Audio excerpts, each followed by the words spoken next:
नमस्कार दोस्तों। स्वागत है आप सभी का हमारे YouTube चैनल गार्गी क्लासेस पर।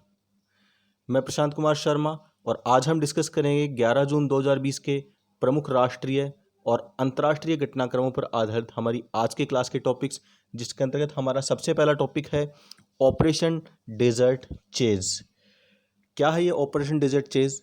तो हाल ही में राजस्थान पुलिस ने एक सैन्य खुफिया सूचनाओं के आधार पर जयपुर में 2 नागरिक रक्षा कर्मचारियों को गिरफ्तार किया है और उन्हें इस आधार पर गिरफ्तार किया है कि उन्होंने जो पाकिस्तान की जो जासूसी एजेंसी है, इंटर सर्विस इंटेलिजेंस अर्थात आईएसआई, उसको वे भारतीय सेना और भारतीय जो रक्षा विभाग है उसकी संवेदनशील सूचनाएं उनको प्रदान कर रहे थे। ये जो सूचना है वो ऑपरेशन डेजर्ट चेज के तहत पारित की गई है। इस ऑपरेशन के बारे में और जानकारी प्राप्त करें तो ये जो ऑपरेशन है वो एक एंटी स्पाई ऑपरेशन है, अर्थात एंटी जासूस ऑपरेशन, जो वर्ष 2019 के अंदर मिलिट्री इंटेलिजेंस के द्वारा प्रारंभ किया गया था। और इसमें कई लोगों को अधिकारिता गोपनीयता अधिनियम अर्थात ऑफिशियल सीक्रेट्स एक्ट के तहत 1923 के अंदर पारित किया गया था, उसके तहत इसमें गिरफ्तार किया गया था। अब ये अधिनियम क्या है, इसके बारे में जानकारी प्राप्त करते हैं। तो ये जो अधिनियम है ऐसे कार्यों की निंदा करता है और उनके विरुद्ध कार्रवाई करता है जिसमें भारत के खिलाफ एक दुश्मन राज्य की मदद करना भी शामिल है। इस तरह के कार्यों के लिए या एक्शन लेने के लिए मदद करता है। साथ ही 2017 के अंदर गृह मंत्रालय ने इस अधिनियम के अंदर संशोधन करने पर भी एक रिपोर्ट प्रस्तुत की थी, और जिसके तहत जो आरटीआई है यानी राइट टू इंफॉर्मेशन सूचना का अधिकार 2005, जो सूचना का अधिकार अधिनियम 2005 है, उसके अनुसार इस रिपोर्ट में जो ये अधिनियम है इसको और अधिक पारदर्शी और इस आरटीआई एक्ट 2005 के अनुरूप बनाने का इसमें प्रयास किया गया। ये जो ऑफिशियल सीक्रेट्स एक्ट है उसका उपयोग करने वाले अन्य जो देश हैं उनमें प्रमुख रूप से हांगकांग, इसके अलावा यूके, म्यांमार, सिंगापुर और मलेशिया शामिल हैं। इसके अलावा ये जो अधिनियम है ये न्यूजीलैंड और कनाडा के अंदर भी प्रचलन में था। आईएसआई के बारे में जानकारी प्राप्त करते हैं। तो आईएसआई जिसको हम कह सकते हैं कि भारत सरकार के अनुसार पाकिस्तान की एक जो ये इंटर सर्विस इंटेलिजेंस है, जो आईएसआई है, वह एक ऐसी खुफिया एजेंसी है जो भारत के लोगों के खिलाफ आतंकवादी हमलों की योजनाएं बनाती है और उन्हें अंजाम देने के अंदर शामिल रहती है, जिसका निर्माण वर्ष 1947 के अंदर भारत और पाकिस्तान के बीच हुए युद्ध के बाद में किया गया था। आईएसआई जो है वो जम्मू कश्मीर को पाकिस्तान का हिस्सा बनाने के लिए इसको कार्य दिया गया, और साथ ही इसने ऑपरेशन टू पैक भी इसने शुरू किया था। ये ऑपरेशन टू पैक क्या है, इसके बारे में जानकारी प्राप्त करते हैं। तो ये जो ऑपरेशन है पाकिस्तान की जो खुफिया एजेंसी आईएसआई है उसके द्वारा संचालित एक मिलिट्री ऑपरेशन है, जिसके 3 भाग है। पहला, भारत को विघटित करना। दूसरा है नेपाल और बांग्लादेश के साथ जो छिद्रपूर्ण सीमाओं का लाभ उठाना, अर्थात ऐसे एरिया जहाँ पर जो आतंकियों की आवाजाही थोड़ी अपेक्षाकृत आसान होती है, ऐसे स्थानों का लाभ उठाना और ठिकानों को स्थापित करना।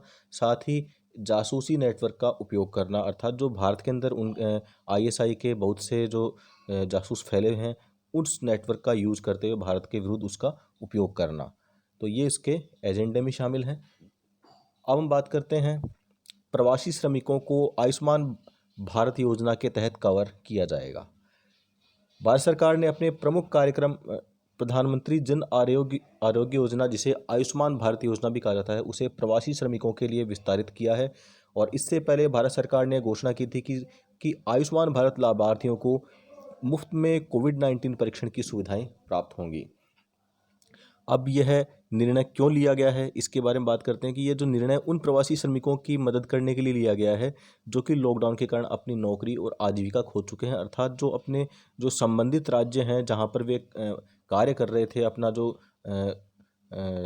आजीविका कमा रहे थे, तो वहां से अब वे चल करके पुनः अपने गृह राज्यों की ओर लौट चुके हैं और अब उनके सामने आजीविका का एक बड़ी समस्या उनके सामने खड़ी हुई है। तो इससे बचाने के लिए और ऐसी स्थिति में उनकी सहायता करने के लिए इस योजना को उनके लिए लागू किया गया है। इस योजना को लागू किया जाता है राष्ट्रीय स्वास्थ्य प्राधिकरण के द्वारा, यानी राष्ट्रीय स्वास्थ्य प्राधिकरण इस योजना को लागू करता है। और यह जो प्राधिकरण है ऐसे पात्र प्रवासी जो कि इस योजना के लिए पात्र हैं उनको एक ई कार्ड जारी करेगा। अब ये आयुष्मान भारत योजना ही क्यों प्रारंभ की गई इनके लिए, इसके पीछे कारण है क्योंकि जो अधिकांश जो श्रमिक हैं, लौटने वाले जो श्रमिक हैं अपने राज्यों को, वे ग्रामीण भारत से आते हैं, अर्थात भारत के जो ग्रामीण क्षेत्रों से संबंधित हैं। और हम बात करें अगर आयुष्मान भारत योजना के लाभार्थियों की, तो उनकी भी 80% जो संख्या है, 80% जो लाभार्थियों की संख्या है, वो आयुष्मान भारत के लाभार्थियों की संख्या वह ग्रामीण भारत से ही आती है, अर्थात भारत के ग्रामीण क्षेत्रों के अंदर इस योजना का अधिक लाभ उठाया जा रहा है बजाय शहरों के। अभी इस योजना के बारे में बात करें तो जो प्रधानमंत्री जन आरोग्य योजना या आयुष्मान भारत योजना जो एक पेपरलेस और कैशलेस योजना है, जिसका उद्देश्य प्रति वर्ष प्रति परिवार 5 लाख रुपए तक का स्वास्थ्य कवर प्रदान करना है। अर्थात ये जो जितने भी परिवार इस योजना के तहत कवर्ड किए जाते हैं उन्हें प्रति वर्ष 5 लाख रुपए तक का स्वास्थ्य कवर प्रदान किया जाता है, अर्थात 5 लाख रुपए तक के इलाज का खर्चा उनका सरकार उठाती है। इस योजना के तहत करीबन 53 करोड़ लाभार्थियों की पहचान भी की गई है। फिच रेटिंग्स ने अगले वित्त वर्ष में भारत की जो जीडीपी वृद्धि दर है उसे 9.5% रहने का अनुमान जाहिर किया है। Global rating agency Fitch ratings ने यह अनुमान लगाया कि जो भारत की अर्थव्यवस्था अगले वित्त वर्ष के अंदर 9.5% की वृद्धि दर के साथ वापसी करेगी, अर्थात ये एक बड़ा उछाल अर्थव्यवस्था के अंदर बताया जा रहा है, जहां पर वैश्विक जो रेटिंग एजेंसियां हैं वो भारत की इस वर्ष की वृद्धि दर को 2% से 2.5%, 1.5% से 2% के बीच में रहने का अनुमान लगा रहे हैं। वहीं फिच रेटिंग्स अगले वर्ष के लिए, अगले वित्तीय वर्ष के लिए इसके 9.5% की वृद्धि दर का अनुमान लगा रही है। इससे पहले फिच रेटिंग ने अनुमान लगाया था कि अप्रैल 2020 से शुरू होने वाले चालू वित्त वर्ष में भारत की जो जीडीपी ग्रोथ रेट है वह 5% पर आ जाएगी, अर्थात यह कम हो जाएगी।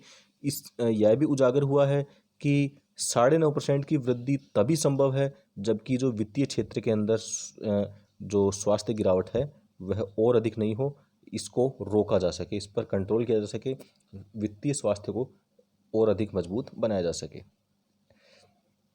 अब हम फिच रेटिंग्स की बात करते हैं तो जो फिच रेटिंग्स है जिसकी स्थापना वर्ष 1914 के अंदर की गई थी और इसके जो फाउंडर हैं वो हैं, इसके जो फाउंडर यानी इसकी स्थापना करने वाले थे जॉन नॉल्स फिंच। तो ये जॉन नॉल्स फिंच जो इसके संस्थापक थे, ये विश्व की जो 3 सबसे बड़ी रेटिंग एजेंसियां हैं उनमें से एक है। और अन्य जो 2 प्रमुख जो रेटिंग एजेंसियां हैं उनके अंदर एक तो है मूडीज़ और दूसरी है स्टैंडर्ड एंड पुअर्स। तो ये 2 अन्य जो रेटिंग एजेंसियां हैं, तो इस तरह से जो 3 सबसे बड़ी रेटिंग एजेंसियों के अंदर ये शामिल हैं। इसका हेड क्वार्टर अमेरिका के न्यूयॉर्क शहर में स्थित है। वर्तमान में इसका जो मुख्यालय है वह, इसका मुख्यालय न्यूयॉर्क शहर में स्थित है और इसका जो ऑनर है वो हेयरेस्ट कॉरपोरेशन के पास में है, यानी इसके ऑनरशिप उन्हीं के हेयरेस्ट कॉरपोरेशन नाम के संगठन के पास में रहती है। क्रेडिट रेटिंग एजेंसी एक किस्म की कंपनी होती है जो कि क्रेडिट रेटिंग प्रदान करती है और यह ऋण द्वारा समय समय पर ऋण के भुगतान और डिफ़ॉल्ट की संभावना की योग्यता का अनुमान लगाती हैं। फिच रेटिंग एजेंसी जो है उसके सीईओ वर्तमान में पॉल टेलर हैं और इसके प्रेसिडेंट इयान लिनेल हैं। तो ये थी फिच रेटिंग्स के बारे में एक संक्षिप्त सी जानकारी। अब अगला टॉपिक है हमारा, उत्तराखंड में जैव विविधता पार्क खोला गया है। उत्तराखंड राज्य ने हाल ही में हल्द्वानी में एक जैव विविधता पार्क अर्थात बायोडाइवर्सिटी पार्क खोला है, क्योंकि राज्य के अंदर जो समृद्ध जो वनस्पति है वह अब वर्तमान में कुछ खतरों का सामना कर रही है, जिनके अंदर हम बात करें तो वे खतरे हैं जलवायु परिवर्तन, इसके अलावा आवास नुकसान, परिदृश्य अवक्रमण और विकास गतिविधियां। इस प्रकार के जो क्रियाकलाप हैं या जो स्थितियां हैं उनसे राज्य की समृद्ध वनस्पति विरासत के सामने एक खतरा बना हुआ है। इस पार्क की स्थापना हाल ही में मनाए गए विश्व पर्यावरण दिवस के अवसर पर की गई और जैसा कि आपको बताया कि उत्तराखंड राज्य जैव विविधता से समृद्ध है, लेकिन कुछ कारण ऐसे हैं जिनसे कि यह जो वनस्पतियों और जीवों को खो रहा है। ऐसे क्या कारण है? सबसे पहली चीज़ है जलवायु परिवर्तन। हम जलवायु परिवर्तन की बात करें तो जलवायु परिवर्तन की वजह से जो विभिन्न प्रकार की जो पेड़ पौधों की और जंतुओं की प्रजातियां हैं वो अब धीरे धीरे विलुप्ति के कगार पे आ गई हैं। इसके अलावा निवास स्थान का विखंडन और आवास क्षरण, तो ये 3 प्रमुख कारण इसके अंदर बताए गए हैं जिसकी वजह से ये वनस्पतियां और जीव अब लुप्त प्रजातियों जो इनकी प्रजातियां हैं वो लुप्तता की ओर बढ़ रही हैं। इसके बैकग्राउंड के बारे में बात करें तो राज्य के अंदर जैव विविधता के क्षरण का मुख्य कारण देश के पहाड़ी क्षेत्रों के अंदर उत्पन्न होने वाले कुछ विशेष खाद्य उत्पादों की लोकप्रियता है। अर्थात यहाँ पर कुछ विशेष ऐसे खाद्य पदार्थ उत्पादित किए जाते हैं जिन्हें सुपर फूड्स कहा जाता है, और ये सुपर फूड्स का जो उत्पादन करने की किया जाता है, और इस प्रक्रिया के अंदर यहाँ की जो बायोडाइवर्सिटी है उसका बिल्कुल भी ख्याल नहीं रखा जाता है। हालांकि जो पहाड़ियाँ हैं इन्हें बागानों के अंदर चेंज किया जाता है, लेकिन वनों के संरक्षण के लिए काफ़ी कम प्रयास किए जाते हैं। अब स्थानीय भोजन पर इसका क्या प्रभाव पड़ता है, तो भारत के पहाड़ी क्षेत्रों में आने वाले जो नए बागान हैं वो केवल व्यावसायिक रूप से लाभदायक खाद्य पदार्थों को ही महत्व दे रहे हैं। बाकी जो अन्य वहाँ की जो स्थानीय खाद्य किस्में हैं उनमें उन पर कोई उनका ध्यान नहीं है। इस वजह से उन किस्मों को अब खतरा पैदा हो गया है। इस पार्क के बारे में बात करें तो इस पार्क के अंदर 40 विषयगत खंड हैं जिनके अंदर फल, पौधे, खाने योग्य प्रजातियाँ, औषधियाँ, वाणिज्य महत्व के पौधे आदि शामिल है। साथ ही ऐसे पौधों को भी इसमें शामिल किया गया है जिनका धार्मिक, सांस्कृतिक और ऐतिहासिक महत्व उजागर होता है। तो ऐसे पौधों को या पेड़ों को भी इसके अंतर्गत शामिल किया गया है। साथ ही पार्क में जो स्थानीय खाद्य किस्में भी शामिल हैं जिनके अंदर मुख्य रूप से जंगली बेर जैसे कि काफल, घिंगरू, हिसालू, किलमोरा ये भी शामिल हैं। और ये जो जामुन है वो प्राकृतिक रूप से जंगल में उगते हैं जिनका उपयोग स्थानीय लोगों के द्वारा किया जाता है। भारत सरकार केसर और हींग उत्पादन को बढ़ावा देगी, क्योंकि जैसा कि आप जानते हैं केसर और जो हींग है वो दुनिया की सबसे कीमती और मूल्यवान मसालों के अंदर काउंट की जाने वाली वस्तुएं हैं। अब जो institute of Himalayan bio resources technology है उसने हिमाचल प्रदेश के कृषि विभाग के साथ में एक साझेदारी की है, और यह दोनों संस्थान भारत के अंदर हींग और केसर के उत्पादन को बढ़ावा देने के लिए कार्य करेंगे। अब इसकी आवश्यकता क्यों पड़ी है, क्योंकि जैसा कि हम बात करते हैं कि भारत के अंदर जो केसर के मसाला है उसकी वार्षिक मांग 100 टन है, लेकिन हमारा जो उत्पादन है वह केवल 6 से 7 टन ही रह पाता है। अर्थात 100 टन जो मांग में से केवल 6 से 7 टन की जो पूर्ति है वह भारत स्वयं कर लेता है। इससे बची हुई जो शेष जो मांग है वह उसका हमें आयात करना पड़ता है अन्य देशों से। इसलिए ये जो केसर है इसकी बड़ी मात्रा में आयात किया जा रहा है, और इस तरह देश के अंदर हींग का बिल्कुल भी उत्पादन नहीं होता है। यानी हींग के उत्पादन के मामले में भारत नील है। और इस जो हींग का जो आयात है वो प्रतिवर्ष 1200 टन हींग के लगभग 1200 टन हींग लगभग प्रतिवर्ष आयात किया जाता है, जो कि ईरान, अफगानिस्तान और उज्बेकिस्तान से आती है। अब ये जो योजना है इसके अंतर्गत क्या किया जा रहा है, तो इस योजना के अंतर्गत वर्तमान में जो जम्मू कश्मीर के अंदर 2825 हेक्टेयर भूमि ऐसी है जिस पर केसर की खेती की जाती है, और अब ये जो खेती है वह उत्तराखंड और हिमाचल प्रदेश के अंदर भी शुरू की जाएगी। तो इससे केसर का जो उत्पादन है वो बढ़ेगा, और हम केसर के जो मांग है उसकी पूर्ति करने के अंदर काफ़ी हद तक आत्मनिर्भर हो पाएंगे। हालांकि 100 टन उत्पादन का लक्ष्य छोटा लक्ष्य नहीं है, लेकिन फिर भी इस दिशा के अंदर एक यह बेहतर कदम होगा। अब हम हींग के लिए बात करते हैं कि हींग उत्पादन के लिए क्या योजना है।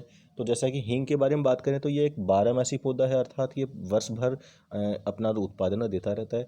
यह अपने रोपण के यानी इस पौधे का जब रोपण किया जाता है, इसको लगाया जाता है, उसके 5 साल बाद में जड़ों से ओलियोगम रेजिन जो है उसका उत्पादन होता है, जिससे हींग का निर्माण किया जाता है। हींग रोपण के लिए लगभग 750 हेक्टेयर भूमि को कवर किया जाएगा इसी हिमाचल प्रदेश और उत्तराखंड के क्षेत्र में, और national bureau of plant genetics resources के माध्यम से पालमपुर स्थित संस्थान ने ईरान से हींग के प्रकार पेश किए। अर्थात हींग कितने प्रकार की हींग ईरान से हमें मिलती है और हम कितने प्रकार के हींग मंगवाते हैं उसके बारे में बताया है।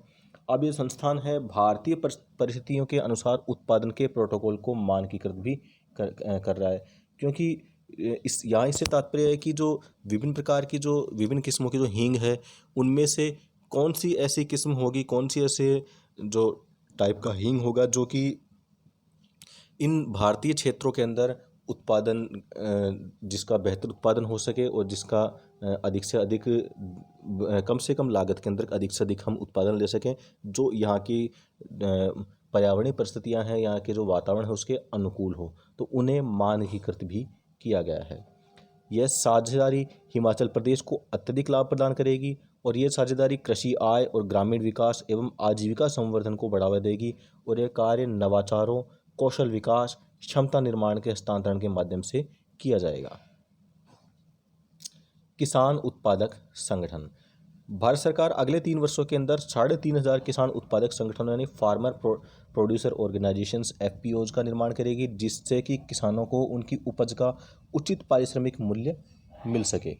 आगामी 3 वर्षों के अंदर जो FPOs बनाए जाएंगे उनमें से ज़्यादातर जो FPOs है वो भारत सरकार के एक उत्पाद एक जिला पहल पर आधारित होंगे। अर्थात जो भारत सरकार है जो देश के सभी जिलों को अपने किसी विशेष जो प्रोडक्ट के लिए उसे चिन्हित किया है और अब जो ये FPO बनाए जाएंगे उसे इस पहल पर आधारित रखा जाएगा, एक उत्पाद एक जिला पर, जिससे कि संबंधित जो क्षेत्र के जो या जिले के जो किसान हैं वे अपने ज़िले के लिए निर्धारित की गई जो उत्पाद है उस पर ज़्यादा से ज़्यादा ध्यान दे करके और अधिकतम लाभ कमा सके। और जहां जो FPO मुख्य रूप से कम मात्रा वाली उपजों के अलावा विशेष कमोडिटी को बढ़ावा देगा और इनका व्यापार करेगा, तो प्रत्येक जो जिला है उसके लिए विशेष कमोडिटी का निर्धारण किया गया है और उसी पर वहाँ के स्थानीय किसान ध्यान देंगे। इस वित्त वर्ष के अंदर इस वर्ष जो वित्त मंत्री ने अपने बजट भाषण के अंदर आगामी 5 वर्ष के अंदर 10,000 से ज़्यादा FPOs बनाने की मदद की घोषणा भी की थी। और हम बात करें कि वर्तमान में देश में लगभग 5,000 FPO कार्य कर रहे हैं और जिनमें से 910 ऐसे FPO जो लघु कृषक कृषि व्यापार संघ से संबद्ध हैं और साथ में हम बात करते हैं जो 3,000 ऐसे FPOs यानी फार्मर प्रोड्यूसर ऑर्गेनाइजेशंस हैं जो कि राष्ट्रीय कृषि और ग्रामीण विकास बैंक अर्थात नाबार्ड के अंतर्गत कार्य कर रहे हैं। और जो बचे हुए जो FPOs हैं वो निजी कंपनियों के द्वारा बनाए गए हैं और उन्हीं के द्वारा संचालित किए जा रहे हैं। अब क्या है ये FPO यानी किसान उत्पादक संगठन क्या है, इनके बारे में जानकारी प्राप्त करते हैं। तो किसान उत्पादक संगठनों का जो अभिप्राय ऐसे किसानों और विशेष रूप से ऐसे छोटे और सीमांत किसानों के समूह से होता है जिनमें ये जो इस प्रकार के संगठन हैं इनका प्रमुख उद्देश्य कृषि से संबंधित चुनौतियों का प्रभावी समाधान करना होता है। ये जो FPOs होते हैं ये जो प्राइमरी प्रोड्यूसर्स यानी प्राथमिक उत्पादक जैसे कि किसान हैं, उसके अलावा दुग्ध उत्पादक हैं, मछुआरे, बुनकर, कारीगर आदि के द्वारा गठित कानूनी इकाई होती हैं। FPOs को भारत सरकार तथा नाबार्ड जैसे संस्थानों से भी सहायता प्राप्त होती है और ये इनको आगे बढ़ाने में मदद करती हैं। हाल ही में झारखंड सरकार ने बॉर्डर रोड ऑर्गेनाइजेशन में 11,800 श्रमिकों की भर्ती को मंजूरी दे दी है। BRO जिसका कार्य सीमावर्ती क्षेत्रों के अंदर सड़कों का निर्माण करना है, तो सीमावर्ती क्षेत्रों के पास की सड़कें वर्तमान स्थिति में बहुत महत्वपूर्ण हैं, क्योंकि जैसे कि आप सभी को मालूम है वर्तमान में भारत और चीन की जो सेनाएं हैं वो पूर्वी लद्दाख के क्षेत्र में एक दूसरे का सामना कर रही है। हालांकि वहाँ पर किसी तरह की अप्रिय घटना अभी तक सामने नहीं आई, लेकिन दोनों सेनाएं हैं अपनी ओर से उग्र रूप धारण किए हुए हैं। अत्यधिक तनावपूर्ण स्थिति के अंदर झारखंड के मुख्यमंत्री ने सीमा सड़क संगठन यानी BRO को चीन सीमा में महत्वपूर्ण परियोजनाओं को लागू करने के लिए राज्य से 11,800 श्रमिकों की भर्ती को मंजूरी दी है। अब हम बात करते हैं इस MOU के बारे में यानी समझौता ज्ञापन के बारे में। तो झारखंड राज्य BRO के साथ में एक MOU पर हस्ताक्षर करेगा जिससे कि भर्ती होने वाले श्रमिकों के कल्याण को सुनिश्चित किया जा सके। अर्थात यह समझौता ज्ञापन है प्रधानमंत्री कार्यालय और झारखंड राज्य श्रम विभाग के द्वारा तैयार किया जाएगा और इसके अंदर जो श्रमिकों के कल्याण के लिए विशेष प्रावधान रखे जाएंगे। इस भर्ती के बारे में बात करें तो इसमें भर्ती किए गए कर्मचारियों को लद्दाख में ऑपरेशन विजयक, इसके अलावा जम्मू कश्मीर यानी कुछ प्रोजेक्ट्स ऐसे हैं जिनके अंदर इन्हें नियुक्त किया जाएगा और ये जो भर्ती किए गए कर्मचारी हैं उन्हें विशेष प्रोजेक्ट्स में डिप्लॉय किया जाएगा। जैसे कि हम बात करें ऑपरेशन विजयक, इसके अलावा जम्मू कश्मीर के अंदर चलाया जाने वाला प्रोजेक्ट बीकॉन, इसके अलावा हिमाचल प्रदेश का जो प्रोजेक्ट दीपक और उत्तराखंड के अंदर संचालित प्रोजेक्ट शिवालिक। इस तरह से ये जो विशेष प्रोजेक्ट्स हैं इनके अंदर इनको नियुक्ति दी जाएगी। अब इसके लिए कानून क्या है, तो BRO यानी बॉर्डर रोड ऑर्गेनाइजेशन वर्तमान में मैट्स स्थानीय नेटवर्क संपर्क बिंदु के तहत लद्दाख, लेह और हिमाचल प्रदेश के अंदर श्रमिकों को लाता है, और ऐसा हर साल 2 बार किया जा रहा है, और एक बार अप्रैल मई के अंदर, दूसरी बार अक्टूबर नवंबर के अंदर ऐसा किया जाता है। वर्तमान में BRO को अंतर्राज्य प्रवासी कामगार अधिनियम 1979 के तहत झारखंड से श्रमिकों की भर्ती करने की अनुमति दी गई है। अगला टॉपिक है लद्दाख और जम्मू कश्मीर के अंदर केंद्रीय प्रशासनिक न्यायाधिकरण की 18वीं खंडपीठ की स्थापना की जाएगी। भारत सरकार ने हाल ही में केंद्र शासित प्रदेश लद्दाख और जम्मू कश्मीर के लिए केंद्रीय प्रशासनिक न्यायाधिकरण यानी सेंट्रल एडमिनिस्ट्रेटिव ट्रिब्यूनल की स्थापना की 18वीं बेंच का उद्घाटन किया है। जम्मू के लिए केंद्रीय प्रशासनिक न्यायाधिकरण ने CAT पीठ की स्थापना से कई अदालतों का बोझ कम होगा, क्योंकि यह जो प्राधिकरण है एक न्यायालय की तरह ही इसकी शक्तियाँ होती है और उसी की तरह यह कार्य करता है। और इसका विशेष रूप से जो ये पीठ है उसका जो कार्य होता है सरकारी कर्मचारियों की सेवा मामलों को निपटाना। तो सरकारी कर्मचारी हैं उनके सेवा मामलों से संबंधित सुनवाई करना और उन मामलों को निपटाना इसका प्रमुख कार्य होता है।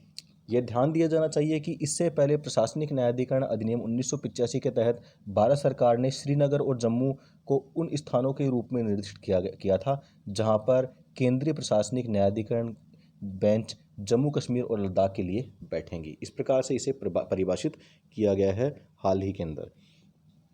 अब हम केंद्रीय प्रशासनिक न्यायाधिकरण के बारे में बात करें तो इसका उल्लेख भारतीय संविधान के अनुच्छेद 323 के अंतर्गत किया गया है, जिसके तहत ये जो न्यायाधिकरण है वो लोक सेवकों की सेवा शर्तों के बारे में शिकायतों को दूर करेगा। साथ ही इसमें कहा गया है कि यह जो प्राधिकरण है, यह जो न्यायाधिकरण है, यह उच्च न्यायालय के रूप में कार्य करने की इसे शक्तियाँ प्रदान की गई है।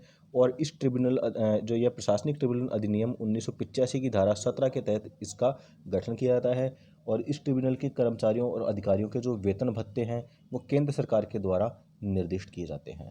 तो इसी के साथ हमारी आज की करंट अफेयर्स की क्लास के सभी टॉपिक्स कंप्लीट हो गए हैं और अब बारी हमारे आज के प्रश्न की। तो आज का हमारा प्रश्न है जिसका जवाब आपको इसी वीडियो के अंदर मिल जाएगा। तो प्रश्न है, हाल ही में किस संस्थान ने अनन्या नामक नैनो टेक्नोलॉजी आधारित कीटाणुनाशक स्प्रे विकसित किया है? आप अपना जवाब वीडियो के कमेंट्स बॉक्स आप अपना जवाब इस वीडियो को पॉज करके ढूंढ सकते हैं। और इसका सही जवाब है इस जो अनन्या नामक नैनो टेक्नोलॉजी आधारित कीटाणुनाशक स्प्रे का विकास defence institute of advanced technology के द्वारा किया गया है। और यह जो वर्तमान में जो अनन्या नामक जो कीटाणुनाशक जो स्प्रे विकसित किया गया है, यह जो स्प्रे है वह जो मास्क होते हैं, इसके अलावा PPE किट्स, इसके अलावा हॉस्पिटल लिनेन और मेडिकल इंस्ट्रूमेंट्स आदि को कीटाणु रहित करने के अंदर काफ़ी उपयोगी होता है। और ये जो अनन्या नाम का जो स्प्रे है, कीटाणुनाशक स्प्रे, ये जल आधारित स्प्रे है और जो लगभग अपने 24 घंटे तक इस पर इसका जो प्रभाव बना रहता है। साथ ही हम बात करें जो defence institute of advance technology के बारे में, तो यह जो भारत की जो तटरक्षक बल है, इसके अलावा आर्म्ड इंडियन फोर्सेज यानी सशस्त्र भारतीय जो बल हैं जैसे कि Indian air force, Indian navy, Indian army, इसके ऑफिसर्स की ट्रेनिंग का कार्य करता है। उनको ट्रेनिंग देने का कार्य इस DIAT अर्थात defence institute of advance technology के द्वारा ही किया जाता है। इसके बारे में, इस टॉपिक के बारे में और अधिक डिटेल से जानकारी आपको हमारी कल की 11 जून 2020 की क्लास के अंदर मिल जाएगी। और साथ ही आपको जो इस अन्य जो टॉपिक भी हैं जिन आपकी एग्ज़ाम से संबंधित, आपके एग्ज़ाम के लिए महत्वपूर्ण अन्य टॉपिक्स के बारे में भी आपको इस क्लास के अंदर डिटेल से जानकारी मिलेंगी। अब बारी है उस प्रश्न की जिसका जवाब आपको देना है। तो वह प्रश्न है, संयुक्त अरब अमीरात के द्वारा 15 जुलाई 2020 को लॉन्च किया जाने वाला अपना जो महत्वाकांक्षी कार्यक्रम है, जो प्रथम मंगल मिशन है, उसे क्या नाम दिया गया है? आप अपने जवाब वीडियो के कमेंट बॉक्स में जा करके दे सकते हैं। और साथ ही अपने सुझाव, अपने फीडबैक्स और अपनी समस्याएं या आपके जो भी विचार हैं उन्हें कमेंट सेक्शन में लिख करके हमें हम तक पहुंचा सकते हैं। Thank you.